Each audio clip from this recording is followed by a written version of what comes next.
குழந்தைங்களுக்கு ஆசையா வைக்கிற டபுள் இனிஷியல் அவங்க எதிர்காலத்துல சிக்கலை கொடுக்குமா? அப்பாவோட இனிஷியல் அம்மாவோட இனிஷியல் ரெண்டும் போடுறது இன்னைக்கு ட்ரெண்ட். இந்த ட்ரெண்ட் அவங்களுக்கு ஏதாவது பிரச்சனையை கொடுக்குமா? பள்ளி கல்லூரி சான்றிதழ் தொடங்கி இந்த பாஸ்போர்ட், விசா, கவர்மெண்ட் ஜாபு, அப்புறம் அவங்க சொத்து ஏதாவது வாங்குறாங்க, ரெஜிஸ்ட்ரேஷன் பண்ண போறாங்கன்னா இதுல ஏதாவது சட்ட சிக்கல் வருமா? இந்த மாதிரியான கேள்விகளும் குழப்பங்களும் இருக்கிறவங்களுக்கு தான் இந்த காணொலி. அதனால காணொலியை ஸ்கிப் பண்ணாம கடைசி வரைக்கும் பாருங்க. வணக்கம், நீங்க பார்த்துட்டு இருக்கிறது நேசன் வாய்ஸ். நான் உங்கள் நேசன் நாகராசன்.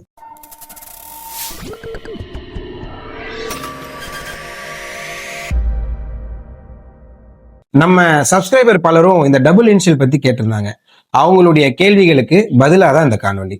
இந்த டபுள் இனிஷியல் அப்படிங்கிறது ஏதோ லேட்டஸ்ட் ட்ரெண்டு, 2K கிட்டு, ஜென்சி கிட்டு இவங்கெல்லாம் பண்ற ஒரு புது ட்ரெண்டுன்னு நினைச்சிட்டு இருந்தீங்கன்னா அதுதான் தப்பு.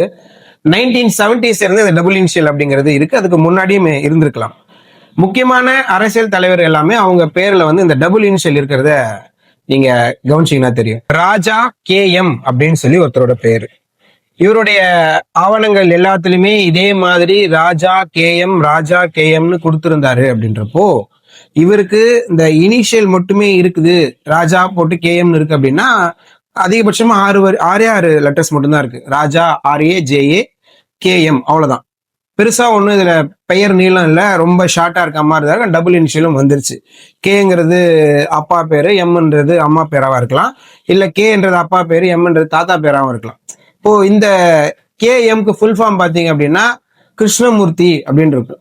எம்முக்கு வந்து முனுசாமின்னு இருக்கும். ஒருவேளை அது அம்மா பேரா இருந்தா மாலதி, அந்த மாதிரி கூட இருக்கலாம். இந்த ராஜா KM அப்படின்னு நான் சொல்றது வந்து ஒரு உதாரணத்துக்காக சொல்றேன். நீங்க உங்க பேரோட இதை ஒப்பிட்டு பாத்துக்கோங்க. அப்படி இந்த பேரு இனிஷியல், 2 இனிஷியல் வர்றது அப்படிங்கிறது நம்ம எழுதுறதுக்கு எல்லாத்துக்குமே ரொம்ப இலகுவா இருக்க மாதிரி தான் இருக்கும்.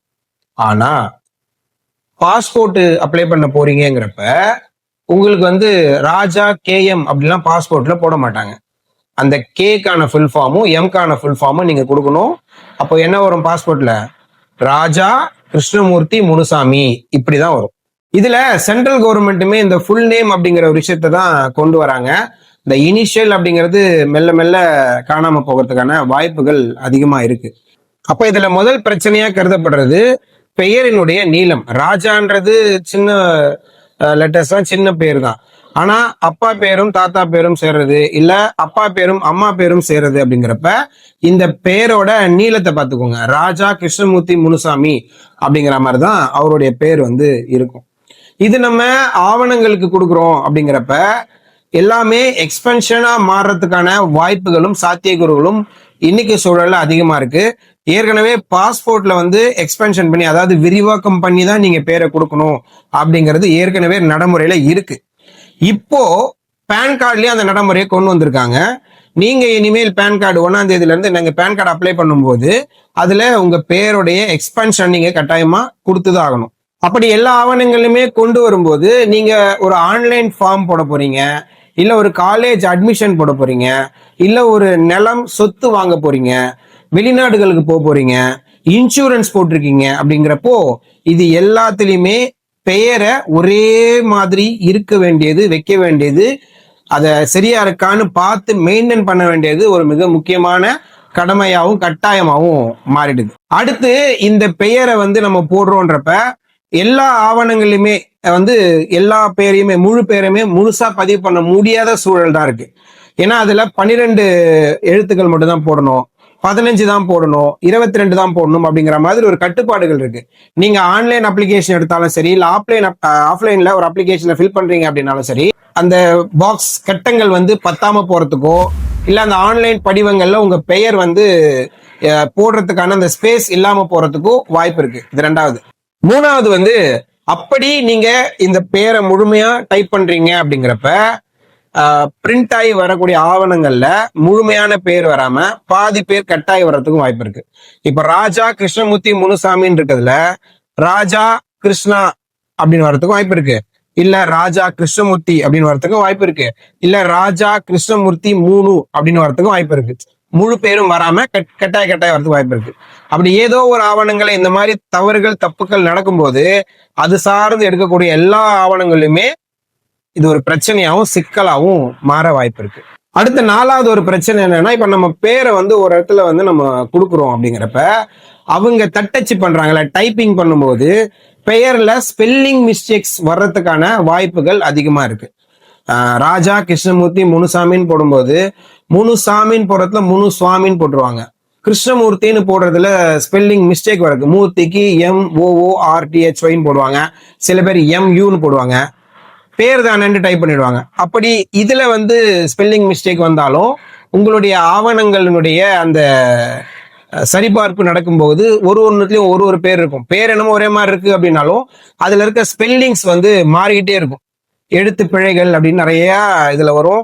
இதெல்லாம் நாம திருத்தம் செய்யணும் அப்படிங்கிறப்ப இதுக்கு நேரம் ஒதுக்கி நம்ம போய் திருத்தம் செய்ய வேண்டியதா இருக்கும். இதுல குறிப்பா ஒரு சவால் இருக்கு. என்ன அப்படின்னா, பள்ளி கல்லூரி சான்றிதழ், அப்புறம் வந்து நம்ம இன்சூரன்ஸ் போட்டிருந்தா இன்சூரன்ஸ், அப்புறம் நம்ம வாங்கக்கூடிய இந்த இடம் சார்ந்த நிலம் சார்ந்த ஆவணங்கள், இதுல எல்லாமே ஒரே மாதிரி பெயரை வைக்க வேண்டியதும் மெயின்டைன் பண்ண வேண்டியதும் அவசியமா இருக்கு.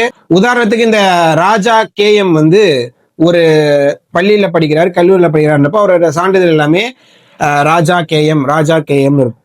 அவருடைய சொத்து ஒன்று வாங்குறாரு அப்படின்றப்ப அதுல ராஜா கிருஷ்ணமூர்த்தி முனுசாமின்னு வந்துடும். அதுவே இன்சூரன்ஸ் போட்டிருக்காருன்றப்ப அதுல வந்து ராஜா KMன்னு வந்திருக்கலாம், அப்படி இல்லைன்னா ராஜா கிருஷ்ணமூர்த்தி M அப்படின்னு வந்திருக்கலாம்.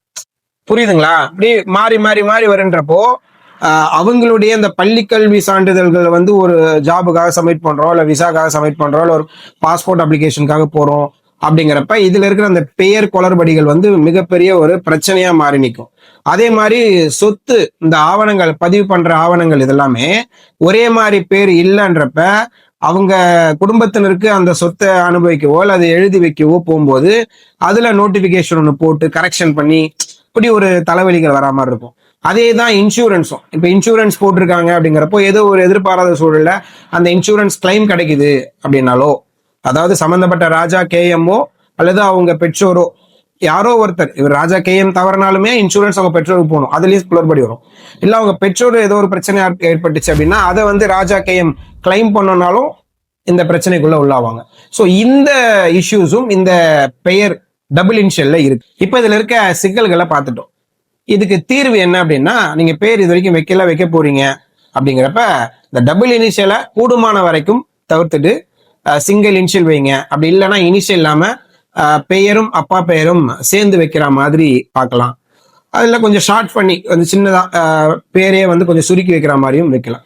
இதெல்லாம் நீங்க ட்ரை பண்ணீங்கன்னா அந்த குழந்தையினுடைய எதிர்காலத்துல இந்த பெயர் வச்சு வரக்கூடிய பிரச்சனைகள் இருந்து ரொம்ப எளிமையாவே தப்பிச்சுக்கலாம். ரொம்ப சிக்கல் இல்லாம அவங்க லைஃப்பை வந்து லீட் பண்ண வழிவகை செய்யும். ஒருவேளை நீங்க ஏற்கனவே இந்த டபுள் இனிஷியல் போட்டு வச்சிட்டீங்க, இதுல வந்து இஷ்யூஸ் வருதுன்னு இப்பதான் உங்களுக்கு புரிய வருது அப்படிங்கிறப்ப என்ன பண்ணலாம் அப்படின்னா, நான் ஏற்கனவே சொன்ன மாதிரி ஒரு முறைக்கு 2 முறை 4 முறை 5 முறை நீங்க கொடுக்கக்கூடிய ஒரு இடங்கள்லயுமே பேரை வந்து சரி செய்வது, சரியா இருக்கான்னு செக் பண்றது, இதெல்லாமே உங்களுக்கான கட்டாய கடமையா இருக்கு. சரியா? இல்லைங்க நான் பேரை மாத்திக்கலாம்னு விருப்பப்படுறேன் அப்படின்னீங்கன்னா நீங்க அதுவும் மாத்திக்கலாம். அதுக்கு எளிமையா நம்ம ஏற்கனவே வந்து இந்த கெசட் நோட்டிபிகேஷன் எப்படி மாத்துறது அப்படிங்கிற மாதிரி நம்ம சேனல்ல வீடியோ இருக்கு, அது கூட நீங்க பார்த்து தெளிவு பெற்று அதை வச்சு நீங்க பண்ணிக்கலாம். ஒண்ணும் இல்ல, நீங்க கெசட்ல போய் நோட்டிபிகேஷன் வாங்கிட்டு அதை வச்சு மற்ற ஆவணங்கள்ல நீங்க திருத்தம் பண்ணிக்கலாம். இந்த பர்த் சர்டிபிகேட்டு, இந்த கல்லூரி பள்ளி சான்றிதழ்ல வந்து நீங்க திருத்தம் செய்ய முடியாது. அதுல மட்டும் நீங்க அந்த ஆவணங்கள் எங்கெல்லாம் கொடுக்குறீங்களோ அங்க மட்டும் நீங்க வந்து இந்த கெசட் காப்பியை சேர்த்து அதை கொடுக்குற மாதிரி இருக்கும். இவ்வளவுதான் விஷயம். இந்த பெயர்ல ஒரு சின்ன ஸ்பேஸ் விட்டதுக்கே எவ்வளவு நாள் திரிஞ்சேன்னு நம்ம சப்ஸ்கிரைபர் ஒருத்தர் நீளமா ஒரு கமெண்ட்ல வந்து அவருடைய கருத்துக்களை வந்து பதிவு பண்ணியிருந்தாரு. ஸோ அந்த வேதனைகள்லாம் அவங்க அந்த மாதிரி நம்ம கமெண்ட்ஸை கூட நான் ஷேர் பண்றேன் பாருங்க. அதெல்லாம் நீங்க படிச்சாதான் இந்த பெயர்ல இருக்கிற பிரச்சனைகள் இதெல்லாம் சரியா கொண்டு போகணும் அப்படிங்கிற சிக்கல்கள் எல்லாமே உங்களுக்கு புரிய வரும். நீங்க அதுல தெளிவு பெற்று அடுத்து போவீங்க அப்படிங்கிறதுக்காக தான் இந்த காணொலியை நான் உருவாக்கியிருக்கேன். இந்த காணொலி நிச்சயமா உங்களுக்கு பயனுள்ளதா இருந்திருக்கும் நம்புறேன். இந்த மாதிரியான காணொலிகள் தொடர்ந்து நீங்க பெறணும் என்ன பண்ணணும், மறக்காம நம்ம சேனலை சப்ஸ்கிரைப் பண்ணிட்டு இந்த வீடியோ உங்க ஃப்ரெண்ட்ஸ் அண்ட் ஃபேமிலிக்கு ஷேர் பண்ணுங்க. மறக்காம ஒரு லைக் தட்டிடுங்க. மீண்டும் அடுத்த காணொலியில சந்திக்கிறேன். நன்றி. Information is wealth.